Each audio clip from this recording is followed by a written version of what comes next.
All right, a very good morning to you, and thank you so much for joining us on the program. It is the maiden edition of the Southeast Political Roundtable here on Flow 94.9 FM. It's also live on ABN Online Radio and Television. Thank you so much. My name is Ginika Olwaha. Now, the 6 geopolitical zones as we have in Nigeria today is not in anywhere mentioned in the 1999 Constitution, but it has become an unwritten rule in the power rotation among the regions.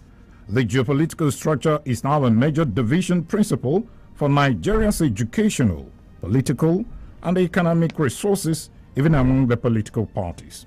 In going through many democratic experiences, the Southeast geopolitical zone has also contributed in shaping the polity, development, and overall advancement of the national project. While the region boasts of exceptional entrepreneurial people with an economy that is growing rapidly, the Southeast may not have made so much gain in terms of gaining political power. On Southeast Political Roundtable this morning, we shall be looking at the economic, social, cultural, political, and environmental issues bordering the Southeast region in Nigeria. Our maiden guest is a versatile commentator on national issues, former Corps Marshal, Federal Road Safety Corps, former Aviation Minister of the Federal Republic of Nigeria, and former governorship candidate in Anambra State.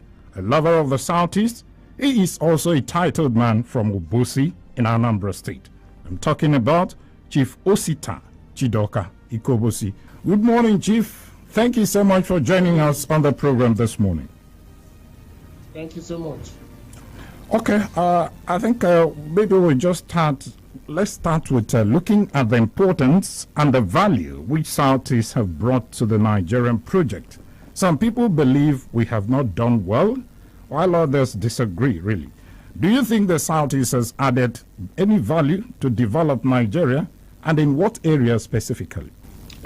Thank you very much. And I want to start by saying that this is a wonderful program by Flow FM, and that it's a great opportunity for us to have an internal conversation about the role of the Southeast in Nigerian politics and the role of Ndibo in Nigerian affairs.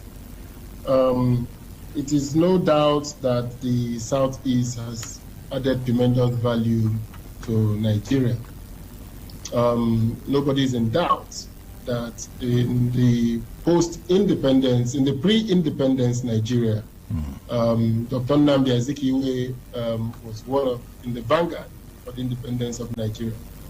And together with a lot of young Igbo people from Osita Abuna, Mokubu Koye, Emayo Para, Dr. Ikejiani, Amechim Bazulike, and of course with other Nigerians from the southwest and from the north, worked for the independence of Nigeria. Post-independence, Nigeria was stabilized because of the what I will call the NCNC, NPC coalition government. That coalition government made it possible for the NPC with the highest number of seats in the parliament in 1959 to form the government of Tafawa Balewa. And he also made it possible for that coalition to bring Dr. Nnamdi Azikiwe as the Governor General and later President of Nigeria, and with Akweke Urizu as the Senate President, with Chief Awolowo as a minority leader in the opposition in the House of Reps in 1959. Now, if you look at that formation, it stabilized Nigeria. The Southeast played a major role. Okay. But before then, I want to point out something to many young people who may not know this. In 1959, the NCNC fought the election together with NEPU, the Northern Elements Progressives Party. That is, NEPU is a party led by Aminu Kano. It was an NCNC-NEPU alliance that fought the 1959 election together. Okay. And in that election, the NCNC-NEPU scored the highest number of votes but they got 89 seats.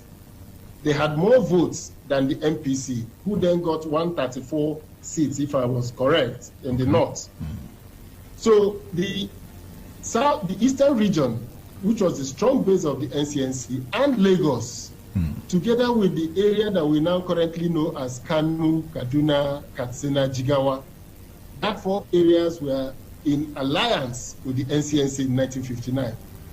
So with that alliance, the NCNC got more votes than the MPC in 1959, but it got the second highest number of seats. Okay. So it was the merger of MPC and NCNC, the alliance between the MPC and the NCNC, that stabilized the early government of 1959 till 1963, when we had a president, when we turned our constitution to a Republican constitution, and Zik became the first president of Nigeria. Okay. It was until the coup of 1966 that a major rupture came between the Southeast and the North. Now, for most people, what happened in 1959 was that the Southwest, led by Chief Obafemi Awolowo, was keen on forming a government around the Southwest base and the middle minorities. He was promising the minorities that he will allow them regions and more autonomy. So he was in alliance with the JS Taka movement. He wanted the Cross River or Goja Rivers people to support him. He wanted to build a coalition of the Southwest and the Middle Belt and the minorities to form a government, and that did not happen. So in understanding what has happened today, there was a rupture in the Southwest at that time, when Akintola became the premier of the Southwest. He then said that there was no need for the action group to remain in opposition, that it was better that the action group teams up with the North in such a way that they will be able to benefit what the Southeast was benefiting, because the Southeast was then chairman of railways, head of many parastatals. They got good appointments in the, even though it was four ministers from all the regions, but the Southwest felt that the East was now enjoying more than them. This was the Akintola's view. Wow. So by 1962, when the action group went to their congress in Jos in 1962, Akintola left the congress to go and receive Balewa, who was Sadana, who was visiting Ibadan. And he never came back to that convention because there was a split in that convention that was whether they should team up with the North or whether they should continue to work with the Middle Belt. It was in that convention that the action group elected S.G. Ikoku as the secretary of the party, beginning the relationship between that minorities, the opposition in the Southeast, to be able to form a government. Now, why I'm giving you this history is that many people do not understand and will not know the history of the role the Eastern region then and now the Southeast have played, even up till 1979, when the MPP-MPN Accord led to the fact that Ikweme was vice president and Umezuoke was the speaker of the House of Reps. Okay. So it is that coalition in 1979 that gave the Igbos one of their finest outing 9 years after the Civil War to get into the center of government. So what has happened in the APC is that the Akintola tendency in the Southwest, led by Chief Bola Ahmed Tinubu, have now formed an alliance with the Northwest, with the North generally, with the Buhari election in 2015, and now the election of Bola Ahmed Tinubu in 2023. That alliance is what Akintola had always preached and what Awolowo had always rejected. And Asiwaju Bola Ahmed Tinubu, who claims to be an Aoist, have adopted the Akintola formula to now win national power again for the Southwest. Okay. So, in 1999, it was a coalition of the North, the Southeast, and the South-South that elected President Obasanjo. And that election of President Obasanjo was because the North and the Southeast felt that it was only fair for a Southwesterner to become president. But in 2023, the Southwest did not reciprocate by feeling that it will only be fair that after the Southwest has ruled for 8 years under Obasanjo, 8 years as vice president of Obasanjo, that it was the turn of the Southeast to be president. So there is a break in that Southern coalition which was a northeast, northwest, north central, southeast, south-south, that elected President Obasanjo in 1999. So what we are witnessing today in Nigeria is that the southeast has been a calming effect on Nigeria. We have been able to tie the bands that hold us together. And it is important that people understand that we have paid serious prices for it. We are the only ethnic group in Nigeria that have consistently voted for non-Igbos at an 80% level. Okay. We voted for Obasanjo at over 80% level. We voted for Yaradua at over 80% level. We voted for Atiku Abubakar at over 80% level. We voted for President Jonathan Goodluck at over 80% level. We have consistently, unlike any other region in Nigeria, the Southwest in 1999 voted for Falaye in 1999. Okay. They did not vote for Obasanjo, but they voted for Yoruba Man. The North voted for Obasanjo in 1999, but from 2003 till 2015, the majority of the votes in the North went to President Buhari. So it's only the Southeast that have consistently voted. The first time we voted for an Igbo man was in 2023, when we voted for Peter Obi in Labour Party. Okay. So I'm giving this to frame the conversation that what we have today in Nigeria is a rejection of our national consensus about zoning, a deviation from the truth and justice that underline the Section 2 of our Constitution, which is the part of our Constitution, though not justiciable, but forms the basis of our existence as a country. It is that Chapter 2 that says we should rotate power, we should use the federal character, we should use zoning to make sure that all parts of Nigeria feel a sense of belonging. Okay. Sadly, that part of the Constitution is not being upheld as I thought it should.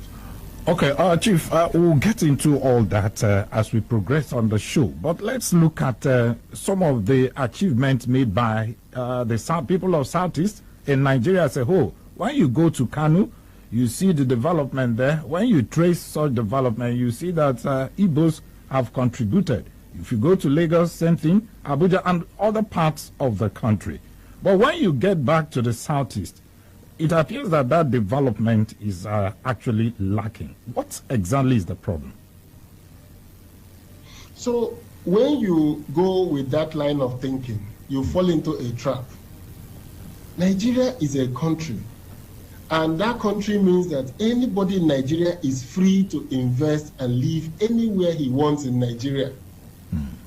So by making it an Igbo development in Kano, no. The fact that we didn't build the second Niger bridge was a tax on all Nigerians, because it wasn't only the Igbos that used the bridge. The fact that we have buildings and hospitals, hotels, residential buildings, markets all over the country is an expression of our belief in the Nigerian state. So I'm always careful not to reduce our Nigerianness to Igbos making investment outside of Igbo land. But let us come back to the facts of the matter. The Igbos are making investments outside of Igbo land, but you are not following the logic of the development of the Southeast.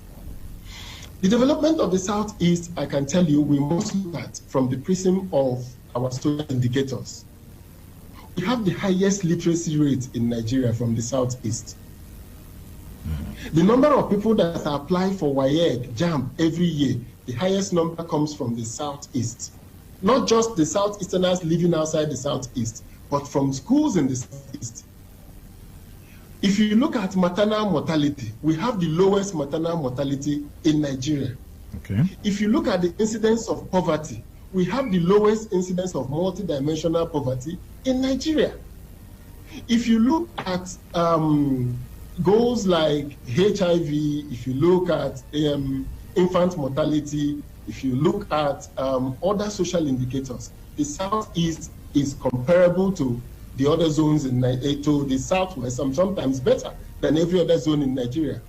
So when people say to me that the Southeast is not developed, I said, okay, let's look at two things. The Southeast is a small geographical area. We are 29,000 square kilometers. Okay. That 29,000 square kilometers is the size of Kogi State. So we really don't have great land for farming, as it were, if we were to compare that Niger State is over 70-something thousand square kilometers. And we are not living by any major seaport in terms of we are not living by any ocean. So our place is more or less landlocked, if not for the rivers that gives us access to the ocean. If you look at the issue of water, we do not have great water bodies in our area. If you look at Anambra, all the way from Aguata down to Umunze, going all the way to Obu and Inri, going to Ebonyi, and all the way to Hafia Arochukwu, that belt of Igbo land have no water. Even to drill boreholes there are difficult. So naturally, what it means is that we needed to migrate to the service industries of Nigeria to begin to provide the opportunity for us to trade in Nigeria, for us to embrace education, for us to live outside of the Southeast to be able to thrive. So when people say there is no development in the Southeast, is akin as saying about other countries that share our similar features. But what is missing in the Southeast is that we need a different kind of leadership here to be able to make it possible for the Southeasterners to be able to manage our resources the way Israel has managed their land resources, to provide the kind of good governance that protects property rights and make it easy to transfer properties and make it easy for people to live in a livable environment. And I will come to that when we discuss the Southeast greatly. But I'm just saying that the Southeast has done well in terms of all social indicators in Nigeria. Okay, so Chief, let me take you back to where we started from, the issue of political development in Nigeria and all that. Now, upon return of democracy in 1999, the Southeast have actually struggled, to clinch power at the center, even with all the contribution it has made over time. When you reeled out the contributions of the Southeast to making sure that people from other zones were elected as president of Nigeria.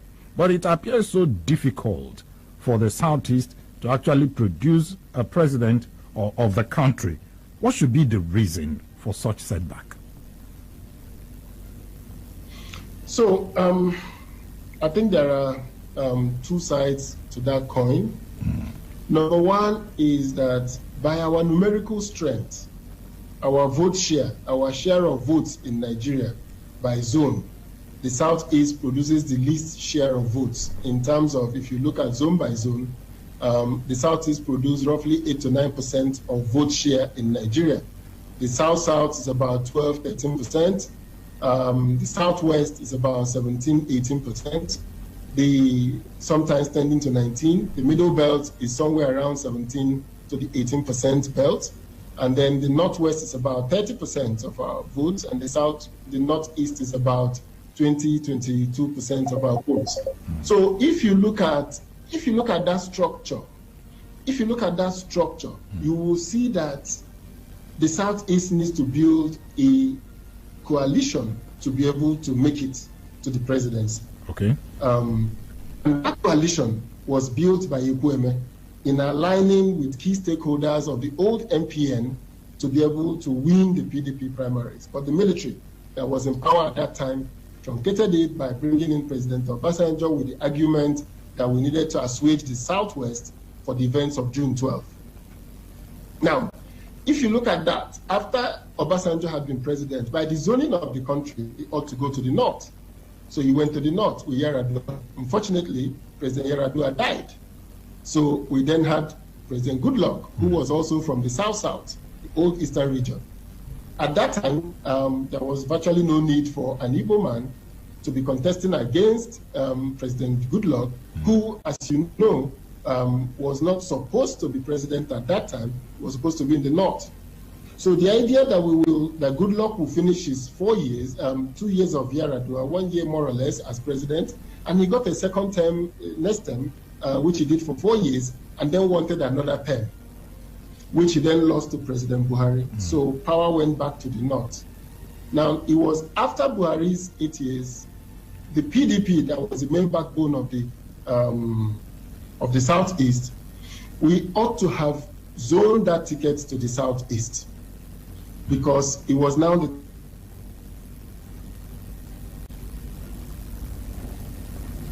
Hello, Chief. The southwest, or the APC was going to present a southwest candidate, and the pathway for PDP to regain power was to present a northern candidate, and the delegates support that. I still think the PDP should have zoned it to the southeast.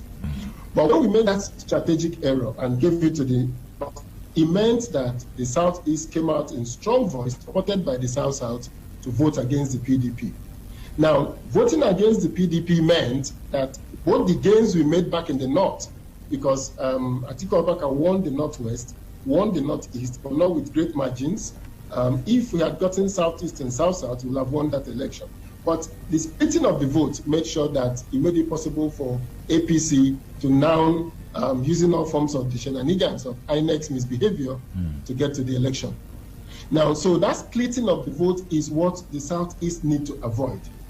We need to work with a platform that brings a coalition of Nigeria. So if it is the northwest, northeast, even if we win it at 30-40%, with the southeast and south-south behind us and parts of the middle belt, we'll win a presidential election any day. So what is lacking now is that craftsmanship, is that salesmanship, and that negotiating capacity for us to negotiate with the rest of with the certain parts of the country. For us not to accept that the Southwest, who are our competitors in the struggle for power in Nigeria, is now replacing us in the coalition that normally will work together, the coalition that elected Obasanjo, the coalition that elected Yar'Adua, and that coalition now is now under threat because we are not, we haven't been able to rebuild that coalition. It's something we can go alone, but it's something that we need to work on going forward. Okay, Chief, before we form any coalition, I mean, the people of Southeast, share that coalition with other parts of the country, you first of all have to organize yourself, be united, first of all, because we've seen cases in the time past that Southeast, there's this general notion by people from other parts of the country that they believe that the Southeast, they are not always united to form a force. And it has actually caused them a whole lot of setbacks politically. Now, if you are forming a coalition, are you not supposed to, first of all, organize your people? Take, for instance, what happened in the just concluded 2023 general election, when somebody from the Southeast, came out, but there were these dissenting voices here and there. That unity was not felt. Are we not supposed to be united, first of all, before launching out? Again, this is false narrative, and I don't know why Igbos will buy that false narrative. Let's go back to the voting numbers. In 1959, the Eastern region voted en masse for NCNC, for Zig. In 1964 general election, the Southeast, the Eastern region, boycotted the election of 1964. Nobody cast a vote in the Eastern region. The whole Eastern region was on lockdown. We didn't vote for anybody. Despite the fact that there were people like SG Coke in Action Group, there were people in NEPU, there were others. One of the masses of the South stayed away, boycotted the polls in 1964. It was in March 1965 that the election was now done in the Eastern region, at which time, of course, M.I. Opara won the election. The NCNC won totally in the Southeast and South-South. If you come to 1979, Zeke won the Anambra State, the old Anambra State, at 82%. He won Imo State at 88%. So I don't know what to call unity again. Despite the fact that the Chubok Adibos, the Nyanwodos were in NPN, which is good for us, I mean, it's politics. Despite the fact that the people like Chinua Achebe, Aton Nwankwo, Chukwu Merije were in PRP, the bulk of Igbo votes went to MPP to Zik. If you come back to the SDP NRC, you will see the voting pattern of the Igbos. Those were two official parties. But come back to the 1999 election. The East voted over 80% for Obasanjo. In 2003, Obasanjo won the East at about 78%. In 2007, 7. Yar'Adua won the East at close to 80% of the votes. In 2011, President Jonathan won at 90% of the votes cast in the Southeast. In 2015, he won again at almost 84% of the votes cast in the Southeast. In 2019, Atiku Abubakar won the Southeast at over 80-something%. In Anambra State, it was about 95%. In 2023, the Southeast cast almost 90%, 88% of their votes for P2B. Okay. So who says the Southeast is not united? What do you people mean by the united Southeast? The others cannot express their desire to belong to other political parties. It is their right. In Buhari's North, he's been challenged by Aminu Tambuwal. He's been challenged by Kwankwan. So he's been challenged by Atiku Abubakar. Nobody has said the North is not united, despite the fact neither Shagari, in 1979, Shagari did not win any northern state at over 60%, over 60-something%. Reason, Aminu Kanu was running. Wazir Ibrahim was running. Nobody said the North was divided. Awolowo had always won the Southwest at 80-something% of their vote cast. The Southwest did the same for Obasanjo in 2003, almost at 90%. They voted Obasanjo, they voted in 2003, they voted Falaye in 99. Those were the two high points of Southwest vote, the one they now did for President Tinubu. Even at that, with President Tinubu running the election, he lost in Osun State, he lost in Lagos. He didn't make up to 80% in any Southwest state. So is that unity? What is more unity than the votes P2B got in the Southeast? We should be guided by the numbers. Okay. No zone in Nigeria had voted for their own, except Buhari, who was winning the North at almost 80-something% of the votes. But when Atiku challenged him, he averaged about 70% in the North, 70-something%. So there is no truth in that statement that the Southeast is not united. The Southeast is united. Everybody knows that the Southeast vote will go in the direction that they believe in. The fact that there are people in other political tendencies is part of our Republican nature. We cannot be a one-state party. Okay. So whoever says that what we need to do in the Southeast is to unite is not guided by history and facts. All right, if you're just joining us, it's still the Southeast Political Roundtable. It's live here on Flu 94.9 FM, also on ABN Online Radio and Television. We'll take a breather now, Chief. When we come back, we'll look at other issues, especially where it affects the economy and the security of the Southeast region. Please do stay with us. All right, welcome back to the program. It's still the Southeast Political Roundtable, and it is live here on Flow 94.9 FM, so as ABN Online Radio and Television. My name is Ginika Olwoha, and Chief Osita Chidoka is the former aviation minister and the former corps marshal of the Federal Road Safety Corps, the former governorship candidate in Anambra State. He is also a titled man from Obosi in Anambra State. He is my guest. Welcome back, Chief Osita Chidoka, the Obosi. Welcome back. Thank you very much. Thank you very much. All right. Now, let's talk about security in the Southeast. With the whole security architecture being controlled by the federal government of Nigeria, where does it leave the security situation in the Southeast? Because the governors appear to be struggling to make sure that there's adequate security of lives and property in the region. And when they do not control the security agencies, what becomes of the region in terms of security?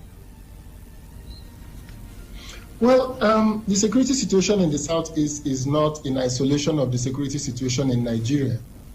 There is massive breakdown of security in the country. Massive. It is worsened by the last 8 years when President Buhari, in his nepotistic appointments, destroyed the security agencies. And I fear that it will take us many years to recover from that destruction. But beyond President Buhari, if we go back in time, the major challenge is the fact that we turned our security agencies into employment opportunities for the boys, for our constituents, for our friends. And those people are now in the hierarchy, in the top hierarchy of the police, in the army, in the DSS. So we have unintelligent people managing our intelligence agencies.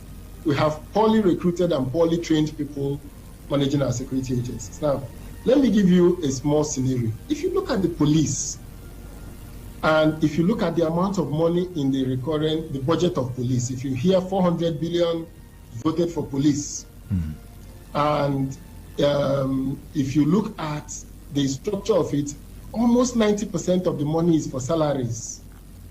Only about 3% or 4% of their money, of their budget, is for capital expenditure. And they have less than 5-6% for recurrent. What does that mean? Police stations have to pay fuel costs for their vehicles. They have to pay electricity bills because electricity has been privatized. They have to pay for uniforms for their men. They have to be allotted bullets for their officers. They have to be allotted tear gas and all that. And they also have to feed the detainees in their cells. Many people have forgotten that. So when you arrive at a police station today, you buy paper to write statement. Okay. You give police money to go for investigation. If you want them to go and arrest somebody, you provide them fuel money. You give them money to feed the people that are detained, if you want anybody detained. So what we have now is a broken down security system. So it is not peculiar to the Southeast. The Southeast governors are definitely frustrated because the quality and the capacity of the manpower we have in the security architecture of Nigeria is not capable of delivering security. In the peculiar instance of the Southeast, we have that massive security failure together with a strong feeling of marginalization that has fueled secessionist agitations. Now, if you look at that, the secessionist agitation started going by protests, by talking online, and now it has metamorphosed to violent activities. Now, we also have a second challenge, the incursion of farmer header crisis. That is to say, terrorist Fulani, not the cattle rearers. These are terrorists who are armed with AK-47, who come from other parts of Africa, or who comes from other parts of Nigeria, now in the bid to protect the cattle rearing headers, have turned violent in the forest around the Southeast, and in the South, and Southwest, and even in the North. They are now who you call bandits in the North. Those people have also turned to kidnapping, killings in the process of so-called protection of their headsmen. Because the headsmen we know from the North only walk around with sticks, young boys with sticks, carrying their cattle. If they destroy a farm, they normally will negotiate and pay for it. But now we have AK-47 wielding criminals, terrorists, who are masquerading as headsmen and are operating across the country. So if you put that terrorist groups that are now ravaging the country, starting all the way from the Sahelian belt, from Niger, Chad, to the northeast, northwest, and now to the forest of the southeast, and then with the secessionist agitation, with the security failure of the security agencies, then you...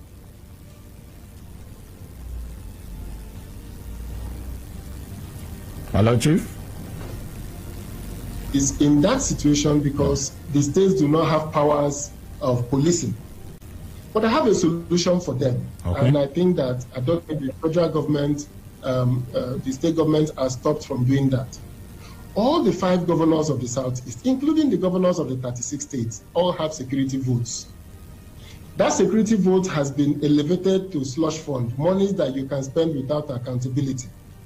And I think it is wrong. That's not the idea of security votes. But it has turned into that.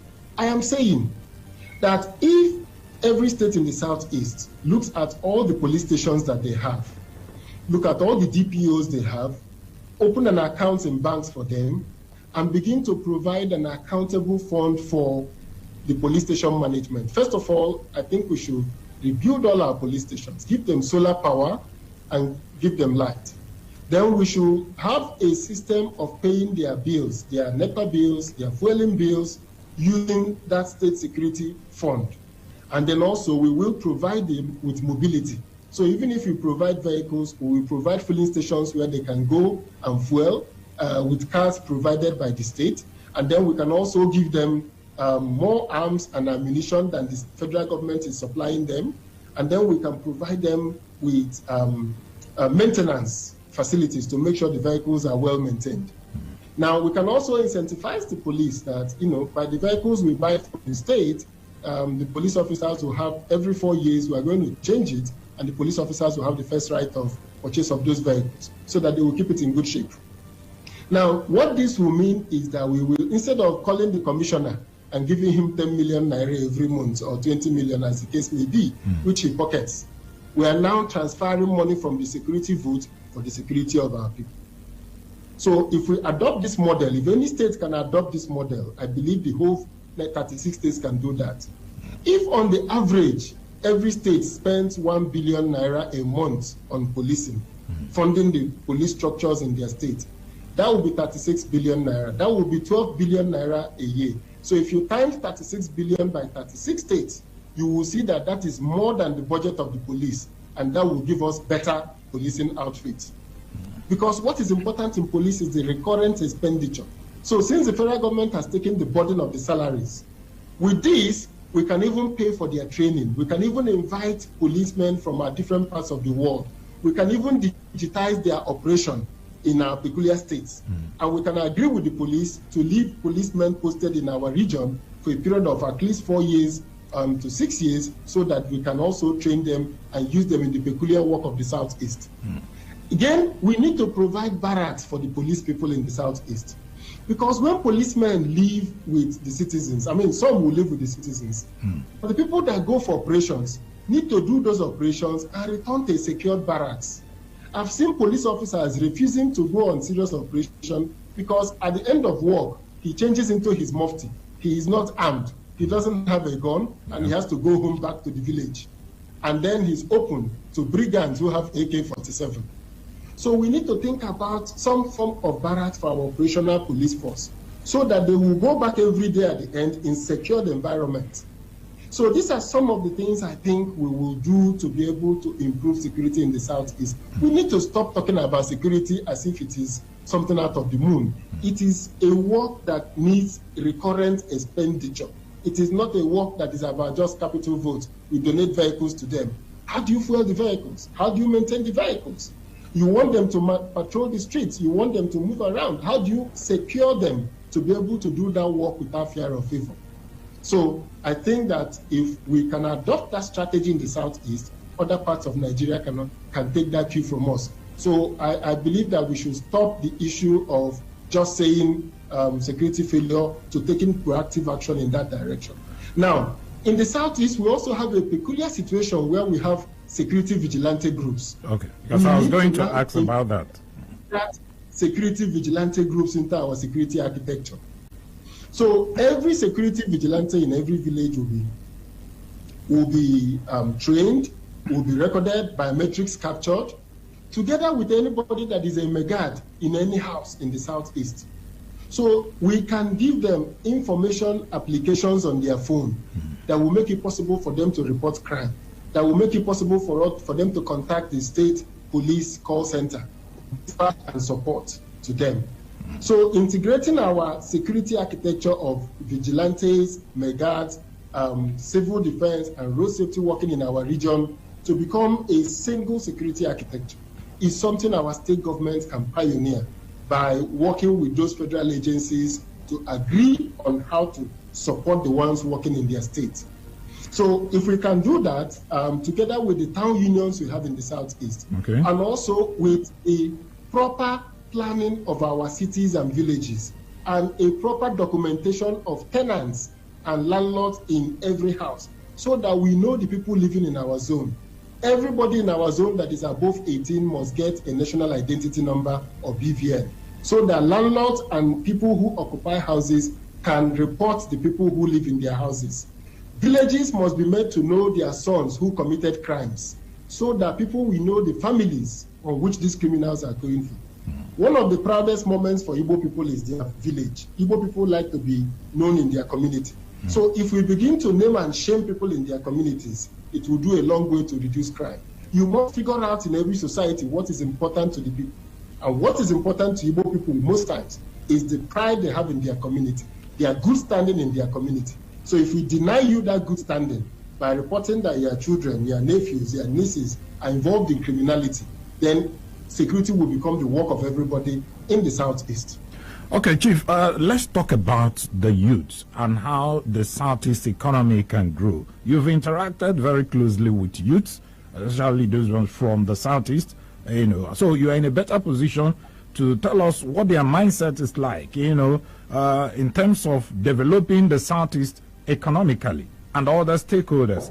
What do you think, or what area do you think the youths of the Southeast, can come in to see how they can develop the economy of the region? I don't know if it is the work of the youth to develop the economy of the region, but they are participants. They provide the workforce. Part of the challenges we have is a skills gap in the Southeast. Our educational system is doing well in examination passing, in cramming and regurgitating, but we need to move to a skills-based economy as the world transits. I believe that our education in the Southeast can be tweaked. Because of our level of education, 93% of our school-going children are in primary school. About 89% make it to secondary school. And the absence of vocational technical schools in the Southeast to provide people with real capacity, with real skills, is a challenge. We need to restore skills in the Southeast. And then our university education that has become more or less the Western type university education needs to be tweaked a bit for us to focus on technology. But what I think most is that the Southeast should come together to build what I call a Southeast university system. The idea of merit of elite schools must be introduced in the Southeast. The way people pass to go to Government College Umuahia, Government College Afikpo, DMGS Onitsha, we must restore about one school per senatorial zone in the Southeast into boarding schools with a common entrance exam for the 5 states, so that our best and brightest, both living in the Southeast and outside the Southeast, and non-Southeasterners who want to get high quality education at a premium should be able to come to the Southeast to attend these schools that will restore. So it is a reverse replication of the idea of the federal government colleges, but this time that is merit driven, so that we can produce the incentive for our young people to remain competitive. We should not allow the Nigerian quota system, the Nigerian what I call cutoff mark system, to reduce our capacity as a people to go to the higher levels of education. With that, a single university that is merit-based, that is cost-reflective for the Southeast state universities, can become like the California State University system, which is the UC Berkeley, UC San Francisco. They have multiple colleges in the state of California. So I have proposed to the Southeast that we need to form a cohesive education system that competes with global peers. Our global peers should be Poland, Singapore, Malaysia. We should look at those areas that people are thriving in education and convert the Southeast as the powerhouse, the engine house of providing education for the oil and gas sector, for the telecommunication sector, for the industrial sector, for the ICT sector. These areas need manpower, and the Southeast can become the manpower producers for this, so that our young people can compete globally. In India, the Institute of Management in India remains a prime university, where when they publish the list of those who passed, it's a national event in India. You go and look at the list, you will see top scores. And that is why Indians are the CEOs of the top technology companies in the US today. So we can make the Southeast to be driven by merit, so that those that are even below those first can go to the other schools there and still have the manpower to support the Eastern economy. I think we are lacking in the type of manpower that will take us to that knowledge economy, which should be our major target. We are not a great agriculture economy, but we can be an agriculture enhancing value adding economy. We can be a technology economy. We can be a knowledge economy where people want to go for education. And it is sad today that if you look at the top scorers in JAM, who usually come from the Southeast, and you look at the schools they are choosing to go to. Many of them are choosing schools that are outside of the Southeast. So we need to reverse the local brain drain, where everybody that is 2-1 first class is going to the golden triangle of Abuja, Lagos, and Port Harcourt. We need to be able to begin to make the East a hub for employment. So 3 things I propose that our governors do in the Southeast. Okay. All right, Chief. Okay, we're actually running out of time, and it's time for us to open the phone lines. I will urge you to please, still stand by while we take some few calls from our listener. I'm sure they will have 1 or 2 questions. Before we take that call, can I make these 3 suggestions that I think the Southeast government should focus on? Okay, go ahead. So that they can then react to that. Okay. Number 1, I think we should stop the fetish. I think we should stop this Southeast fetish with seaports and railways. Railways are good, but they are expensive and they are not profitable when they are not operating in long distances. The Southeast is 29,000 square kilometers. Doing our road from Port Harcourt to Enugu, Enugu to Onitsha to Owerri, and Owerri to Port Harcourt will make the Southeast somewhere you can traverse within the space of 4 or 5 hours. You've gone around the Southeast using the highways.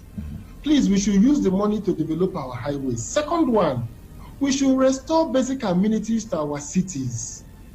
I don't know why people that do not have running water in Onitsha, in Aba, in Enugu, we don't have running water in Oka, we don't have pipe-borne water, which the colonial masters provide, are talking about railways, standard gauge railways, monorails. The monorail in Addis Ababa that's sponsored by the Chinese have failed. It is now running at losses. The Nairobi-Mombasa rail line is at $200 million losses as at the last count. The Chinese are planning to take it over. The Lagos-Ibadan railway was built at the cost of $6.5 million per kilometer. That money will enhance the Southeast road network and enhance our industrial base. So I think we should focus on the small things. We should build new schools. We should enhance the quality of our existing schools. We should build pipe-borne waters and sewage management systems. We should make our land registries digital so that people can transact in property rights freely. All right. We should go digital with our governance infrastructure instead of focusing on the fetish of seaports and railways. We have One Seaport, we have Ibaka Seaport coming in Akwa Ibom, we have Port Harcourt Seaport. They are all less than 100 kilometers away from most of Igbo states. So I think that our focus should be making our cities livable to attract back our Igbo diaspora inside Nigeria. All right. Thank you. Okay. So, Chief, just hang on. Let us stay behind. Let us take the calls now. My guest has been the former aviation minister, former Corps Marshal, FRSC, the title chief of the Obosi Kingdom in Anambra State. He calls himself Chief Osita Chidoka. He's my guest, and he'll still be here to take some questions from you, our wonderful listener. It's time for you to call in.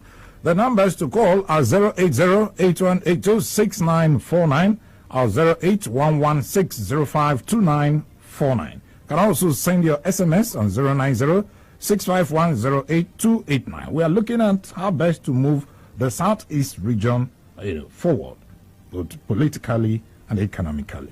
Talk to us now. Hello? Good morning. Hello? Yes, Mr. Gineka, good afternoon. Good morning. Welcome. Morning. Go ahead. This is Dr. Ken. I call from Calabar. Okay. Please, I have a question for your guest. Please, I want him to tell us his Southeast, his core card when he was the Corps Marshal of the Road Safety, the minister. Because they said charity begins at home. So let us know his core card, his contribution to the Southeast first. Okay. That's my question. Thank you so much. He will react to that, but let's take another call now. Hello, good morning. Good morning, Mr. Gineka. Good morning, welcome. Thank you. My former aviation minister and road safety, I thank you, sir. I thank you for your good, speech this morning. I am very happy. My name is Mr. Chidoka. I'm calling from Bende Road. Well, my brother, I want to say that the major problem I discover in Southeast is that most of our leaders, our past leaders and the present, does not have the masses at heart. In a situation, somebody will finish, somebody will have opportunity as a governor or a senator, and he cannot think of what to do for people. He will see it as an opportunity to acquire wealth, and it's not good for Igbos. Secondly, I want to beg Igbos, if we want to develop, let us support a good government. In a situation, somebody will finish as a governor, and he will want to put somebody who is not capable to be on his seat. So it's not good. So for Southeast, let us put our people at heart in whatever we are doing. Thank you so much, Chidoka, for calling us there. Hello. Okay, 08081826949 or 08116052949. Let's take another call now. Hello, good morning. Yes. Good morning, Senator. Good morning, Osita Chidoka. My name is Enoch Ibukekuru, calling you from Omaya. In my own opinion, I think one of the factors that have always prompted the South Easterners to go to other regions to run their businesses is having no enabling environment. For instance, we do not have any seaports here. Even those that are close to us in Port Harcourt and Calabar had long been made unfunctional by the federal government. As a result of this and other factors, our people are then forced to move to other regions like the southwest. Due to the seaport in Lagos, the headquarters of many companies are located there, and other business enabling factors. They moved there, they took there to run their businesses, using humongous amounts of money to stampede farms in order to build warehouses and residential buildings, thereby developing the region while leaving theirs behind. Thank you. All right, thank you so much for calling us there. I think I should return to Chief. Chief, I'm sure you must have heard some of the questions raised by our callers. What's your reaction to them? Yeah, the first person wanted to know my contributions to the Southeast. Yeah. And I don't know, I think the person should have asked Google. That would have been a good way to start. But I will just give a brief answer to that. So, as co-marshal of the Federal Road Safety Commission, in terms of realigning that organization, making it an organization that is capable of delivering value to Nigerians, and making it the first law enforcement agency to be ISO 9001 certified, making it the first agency in Nigeria to receive a $10 million World Bank grant to upgrade infrastructure. But in terms of the Southeast, this is a place that when I assumed office at the Federal Road Safety, the only plant producing number plates in the country was in Lagos. I decentralized it, and the Anambra State government under P2B gave us land and made a donation of land in Oka to build a number plate factory. So when you see the number plates that you are using in the Southeast is being produced, and the South in Oka, that factory is running, and it has the capacity to produce multiple things in that place in Oka. It's standing there. If you look at if you are from Enugu and you look at the FRSC Academy, it used to be in Jos. We brought it back to Enugu. That is not possible. It is not possible that the people in the state all vote for the same party. So I think that the Southeast has to develop what I call a more activist approach. But Chief, in the issue of conducting local government election, where one party will win all the seats, don't you think it's a constitutional matter where a state electoral commission will conduct, a local government election, and you know that it's the governor that appoints the chairman of the state independent electoral commission. So obviously, won't he do the bidding of the person that appointed him? So if that be the case, then President Jonathan shouldn't have lost the election because he appointed Jega as the chairman of INEC.